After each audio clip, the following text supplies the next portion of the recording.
Doomsday Scenarios: How Nuclear War Could Begin. It's 3:47 a.m. Moscow time. A Russian early warning satellite detects what appears to be 5 intercontinental ballistic missiles launching from the American Midwest. The automated system calculates impact in 28 minutes. The duty officer has less than 10 minutes to wake the president and decide whether to launch a retaliatory strike that would end civilization as we know it. Now imagine you're that officer. You have minutes to decide the fate of humanity. Your family is asleep in Moscow. In 28 minutes, they could be vaporized. Do you trust the computer telling you to end the world? Or do you trust your gut saying something's wrong? This actually happened.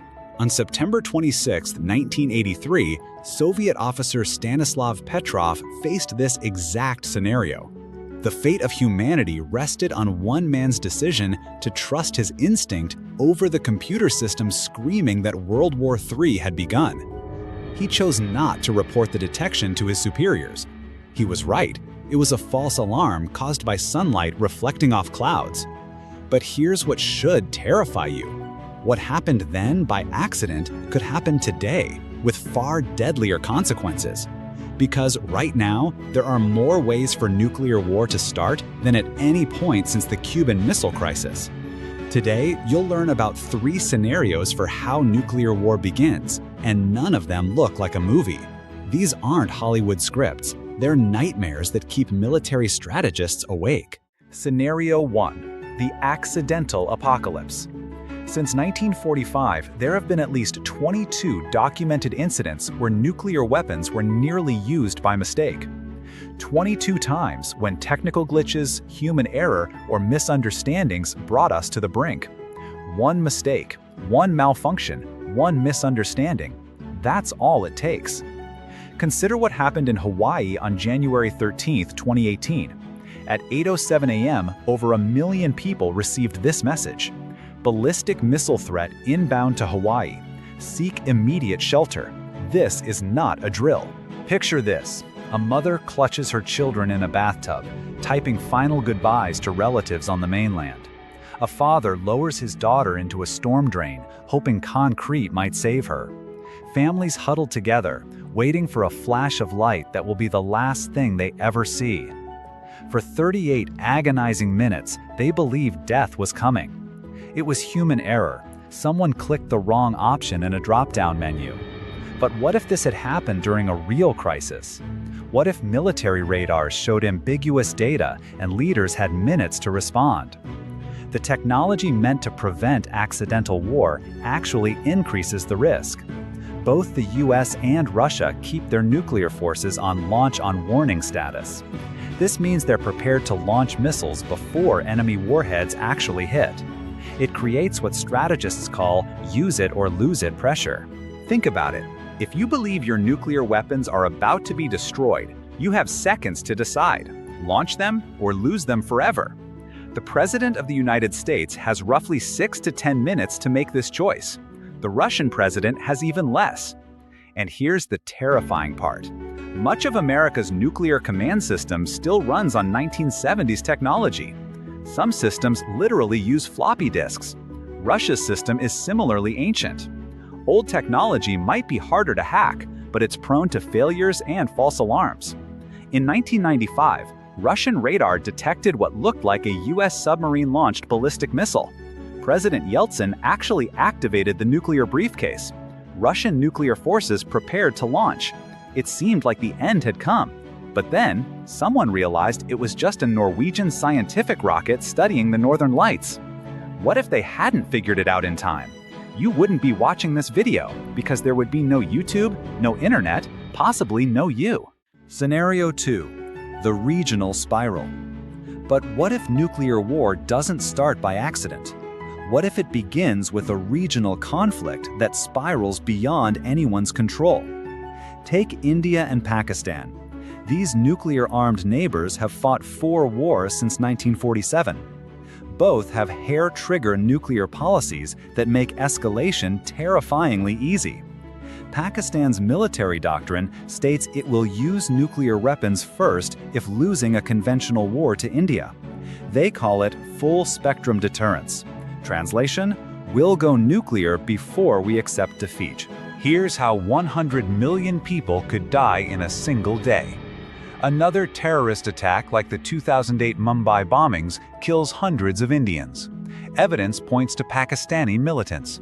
Under massive public pressure, India launches surgical strikes against terrorist camps inside Pakistan. Pakistan views this as an invasion. Skirmishes erupt along the border.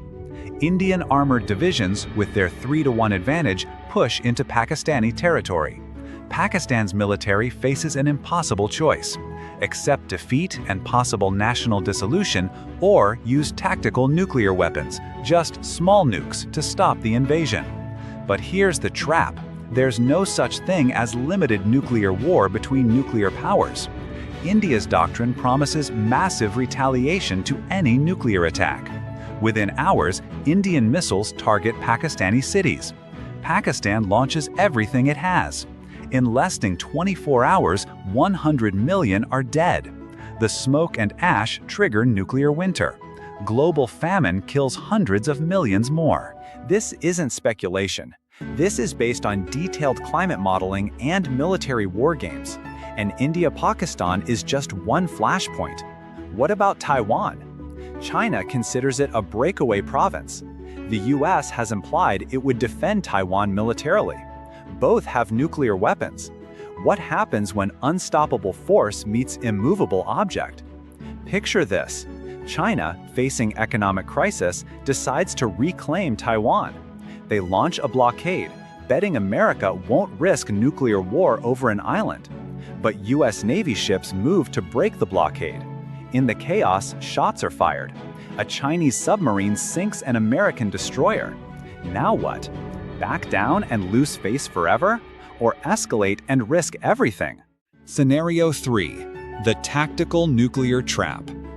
But what if even a small nuclear strike becomes the beginning of the end?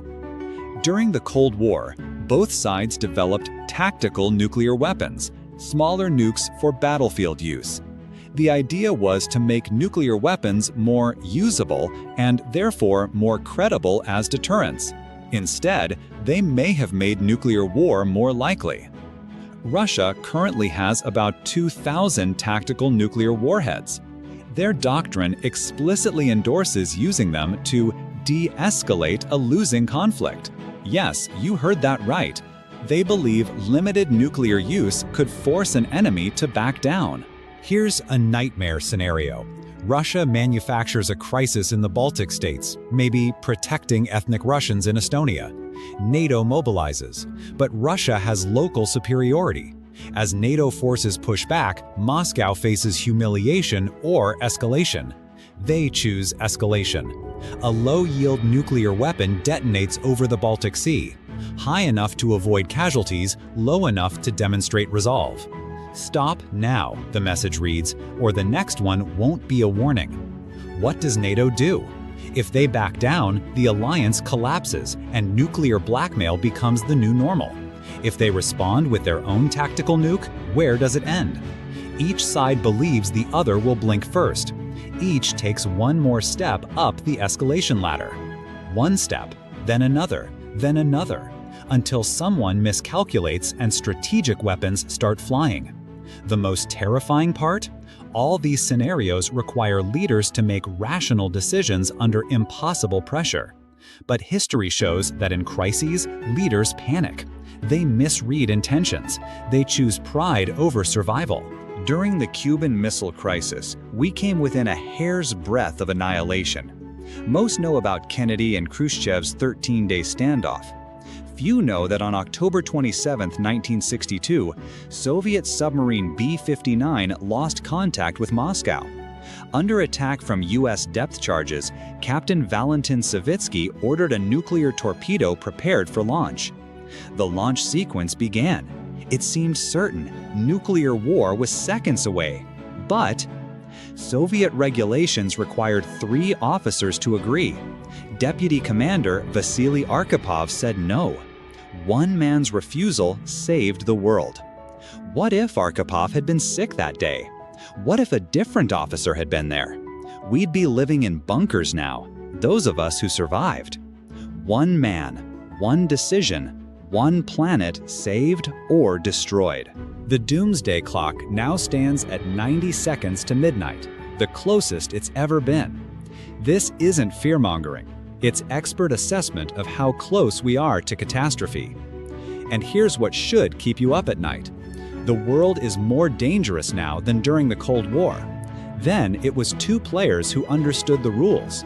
Now, 9 nuclear powers, different doctrines, regional hatreds, cyber vulnerabilities, terrorist groups seeking nuclear materials. We're playing Russian roulette with the planet, and nobody knows how many bullets are left in the chamber. So, what can we do? The only real solution seems impossible: eliminate nuclear weapons.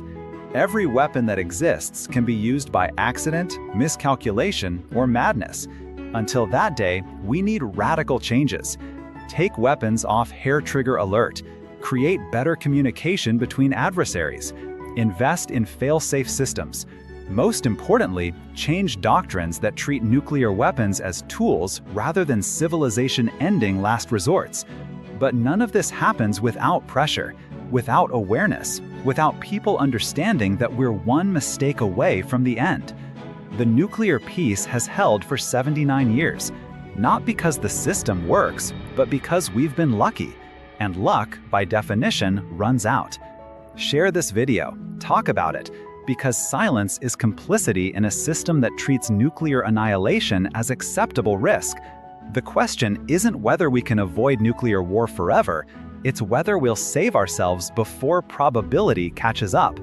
Because in the nuclear age, we only get to be wrong once, and that once would be humanity's last mistake. You've just learned 3 ways the world could end tomorrow. The real question is, what are you going to do about it today?